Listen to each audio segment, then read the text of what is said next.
और साधु महाराज अपने एक शिष्य के घर ठहरे हुए थे। काफी अमीर आदमी था, पैसे से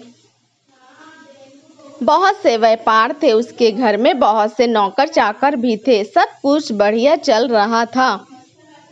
साधु महाराज अक्षर साल में एक बार कुछ दिनों के लिए अपने उसी शिष्य के घर ठहरते थे, क्योंकि वे राजनगर में रहता था। उस नगर में उन साधु महाराज के इष्ट देव का एक भव्य मंदिर था, जहाँ वे साधु महाराज हर साल दर्शन करने और घूमने के उद्देश्य से आते थे। इसलिए वह जब भी मंदिर दर्शन करने आते, उस शहर में रहने वाले अपने शिष्य के घर कुछ दिनों के लिए जरूर रुकते हैं।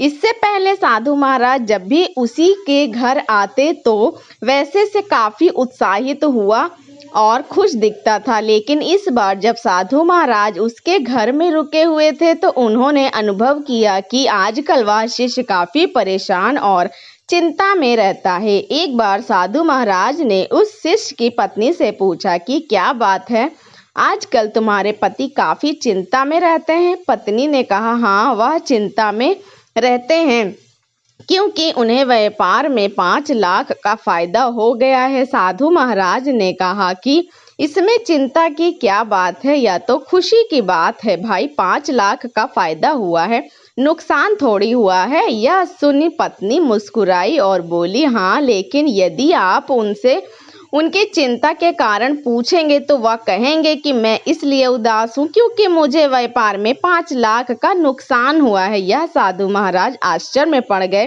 उन्होंने कहा, यह क्या बात हुई, तुम तो पहेलियां बुझा रही हो। अभी कह रही थी कि 5 लाख का फायदा हुआ है, फिर कह रही हो कि 5 लाख का नुकसान हुआ है। जिससे कि पत्नी ने हंसते हुए कहा, हाँ महाराज, मैं तो ठीक कह रही हूँ, मेरे पति को एक साथ फायदा और नुकसान दोनों हुए हैं।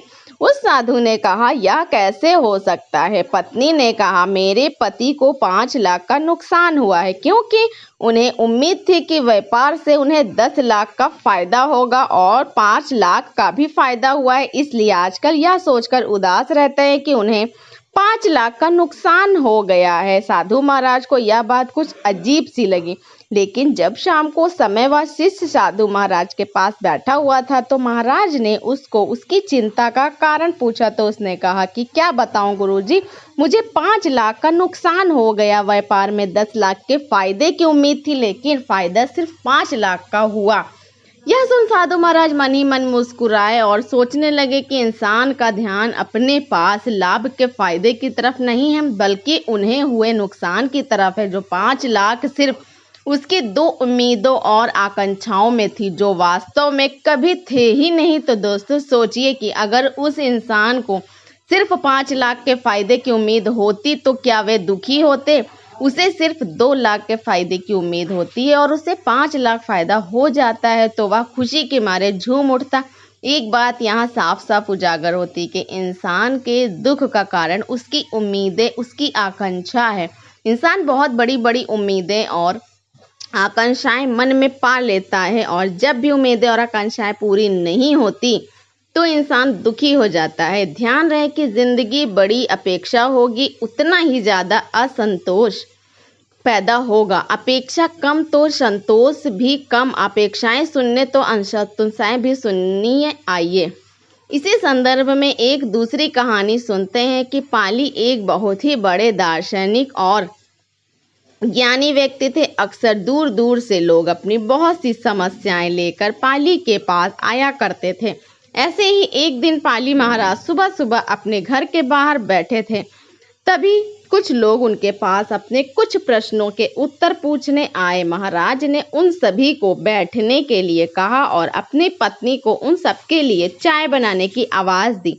इसके बाद पाली उन सबके साथ बातचीत करने में मन हो गए।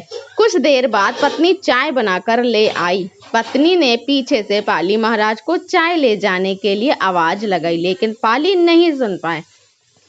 इतने में 2-3 बार और पाली को आवाज लगाई, लेकिन पाली बातचीत में थे। इस बात पर पत्नी को पाली के ऊपर इतना गुस्सा आया कि उसने चाय से भरी पतीले को पाली के सर के ऊपर दिया। पाली का आधा चेहरा जल गया, लेकिन जलने की वजह से दर्द तो हो रहा था। अचानक से खड़े होकर आसमान की तरफ देखते हुए हाथ जोड़ने लगे। यह सब देखकर वहां पास में बैठे लोग डर गए और पाली से पूछा, क्या हुआ? पाली ने कहा, कुछ नहीं, आधा चेहरा जलने से बच गया, इसलिए भगवान का शुक्रिया अदा कर रहा हूँ। पूरा भी जल सकता था, लेकिन उसने बचा लिया। कि यहाँ पाली ध्यान अपने आधे चेहरे को बचाया उस पर था। इसी को बोलते हैं सकारात्मक पॉजिटिव थिंकिंग। और जो भी आपके पास है या जो कुछ भी बचा हुआ है उसके लिए शुक्रिया अदा करने, क्योंकि वह भी सकता था कि यह भी चला जाता। यह पाली उस पहले कहानी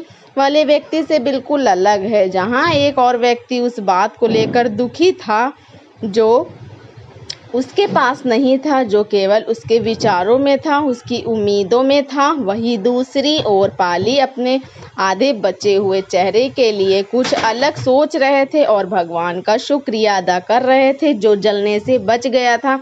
जो इंसान सपनों में नहीं बल्कि यथार्थ में जीता है वह कभी दुखी नहीं रह सकता। साथ ऐसा इंसान जो कि हर खराब परिस्थिति में भी अच्छा सोचे और हर छोटी चीज के लिए भगवान का धन्यवाद करे, उससे ज़्यादा संतुष्ट इंसान इस दुनिया में दूसरा कोई हो ही नहीं सकता। हर महान इंसान ने इस बात पर जोर दिया है, जो इंसान ग्रेटिट्यूड और पॉजिटिव थिंकिंग को कोई अपने अंदर धारण कर ले तो यह उसकी पूरी जिंदगी बदल सकती है। और दूसरा है, आभार व्यक्त करने में बड़ी ताकत है। यह इंसान को अंदर से शांति देती है। आप हर रोज सुबह उठकर बस एक काम करें, रोज सुबह उठते ही भगवान को हर चीज के लिए धन्यवाद करें जो आपके पास है, जैसे कि आपकी नौकरी हो, व्यापार हो या फैमिली हो, आपके बच्चे या अच्छी बीवी हो, दोस्त हो, सही वातावरण, जो कुछ भी आपके पास है उसके लिए भगवान का शुक्रिया अदा करें, क्योंकि इस दुनिया में ऐसे करोड़ों लोग हैं जिनके पास यह सब नहीं है। यह उनके लिए एक सपने जैसी बात है। तो भगवान का शुक्रिया अदा करें कि आप उन करोड़ों लोगों में नहीं आते हैं। बुरी परिस्थिति में भी खुद को पॉजिटिव सोच रखें और जो आपके पास है उसी में खुश रहना। यह तो आदत जिस इंसान के अंदर है उसे कोई दुखी कोई कर नहीं सकता, लेकिन यह दोनों आदतों रातों रात डेवलप नहीं होगी। इसके लिए आपको समय देना पड़ेगा। किसी भी आदत को परमानेंट करने के लिए हमें पहले उसके हिसाब से अपना माइंड को डेवलप करना पड़ता है। और माइंड को डेवलप करने का सबसे बेस्ट तरीका है कि किताबें पढ़ना। लोग कहते हैं टाइम नहीं है भाई, कोई इतना भी व्यस्त नहीं रहता कि 24 घंटे में 1 से 2 घंटा फ्री ना हो। यह झूठ हम खुद को ही बोलते हो कि टाइम नहीं है, ऐसा है वैसा है। यह मत करो कि बल्कि हिसाब लगाओ कितने घंटे फ्री हो दिन में और उस हिसाब से आप इन कामों को दो। सच में जिंदगी बदल सकती है और ऐसा भाव केवल उसी व्यक्ति में हो सकता है जिसको कोई नहीं है, जिसे अपना कर्म करना है बिना किसी अपेक्षा के। फिर ऐसे व्यक्ति को जो कुछ मिलता है वह उसके लिए धन्यवाद करता है और खुश रहता है। धन्यवाद अदा करने में एक अलग ही शांति है। आप अपने 1 महीने तक रोज आपके पास जो कुछ भी है उसके लिए ईश्वर का धन्यवाद करें। 1 महीने के बाद आप पाएंगे कि आपके अंदर एक अजीब सी शांति और संतुष्टि होने लगी जाएगी। धन्यवाद दोस्तों, मिलते हैं एक और नई और अच्छी वीडियो में।